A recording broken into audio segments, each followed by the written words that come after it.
بسم اللہ الرحمن الرحیم۔ حضرت یوسف علیہ السلام کو جب ان کے بھائیوں نے کنویں میں ڈال دیا تو ایک شخص جس کا نام مالک بن ظہر تھا، جو مدین کا باشندہ تھا، ایک قافلے کے ہمراہ اس کنویں کے پاس پہنچا اور اپنا ڈول کنویں میں ڈالا تو حضرت یوسف علیہ السلام نے اس ڈول کو پکڑ لیا اور مالک بن ظہر نے آپ کو کنویں میں سے نکال لیا۔ تو آپ کے بھائیوں نے اس سے کہا کہ یہ ہمارا بھاگا ہوا غلام ہے، اگر تم اس کو خرید لو تو ہم بہت ہی سستا تمہارے ہاتھ بیچ دیں گے۔ چنانچہ ان کے بھائیوں نے صرف 20 درہم میں حضرت یوسف علیہ السلام کو بیچ ڈالا، مگر شرط یہ لگا دی کہ تم اس کو یہاں سے اتنی دور لے جاؤ کہ اس کی خبر بھی ہمارے سننے میں نہ آئے۔ مالک بن ظہر نے ان کو خرید کر مصر کے بازار کا رخ کیا اور بازار میں ان کو فروخت کرنے کا اعلان کیا۔ ان دنوں مصر کا بادشاہ ریحان بن ولید مملوکی تھا اور اس نے اپنے وزیر اعظم قطفیل مصری کو مصر کی حکومت اور خزانے سونپ دیے تھے، اور مصر میں لوگ اس کو عزیز مصر کے خطاب سے پکارتے تھے۔ جب عزیز مصر کو معلوم ہوا کہ بازار مصر میں ایک بہت ہی خوبصورت غلام فروخت کے لیے لایا گیا ہے اور لوگ اس کی خریداری کے لیے بڑی بڑی رقمیں لے کر بازار میں جمع ہو گئے، تو عزیز مصر نے حضرت یوسف علیہ السلام کے وزن برابر سونا اور اتنی ہی چاندی اور اتنی ہی مشک اور اتنی ہی حریر قیمت دے کر خرید لیا، اور گھر لے جا کر اپنی بیوی زلیخا سے کہا اس غلام کو نہایت ہی اعزاز و اکرام کے ساتھ رکھو۔ اس وقت آپ کی عمر شریف 13 یا 17 برس کی تھی۔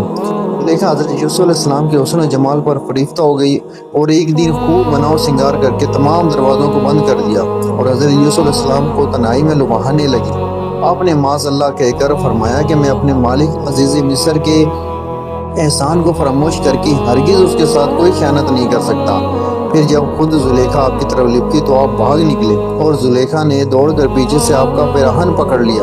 جو پھٹ گیا، اور آپ کے پیچھے زلیخا دوڑتی ہوئی صدر دروازے پر پہنچ گئی۔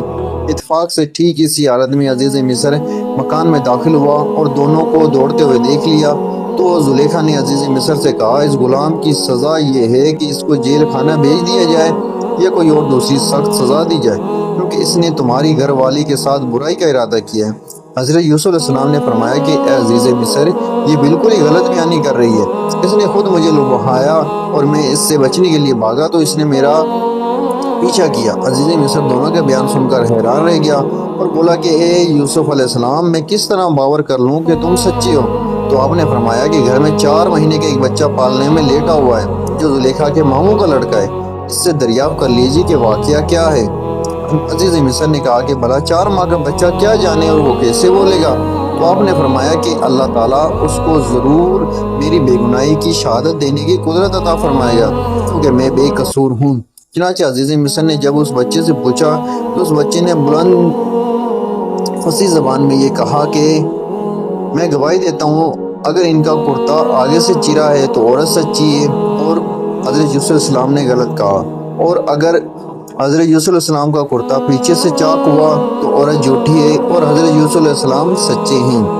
بچے کی زبان سے عزیز مصر نے یہ شہادت سن کر جو دیکھا تو ان کا کرتا پیچھے سے پھٹا ہوا تھا۔ تو اس وقت عزیز مصر نے حضرت یوسف علیہ السلام کی بے گناہی کا اعلان کرتے ہوئے کہا، بے شک تم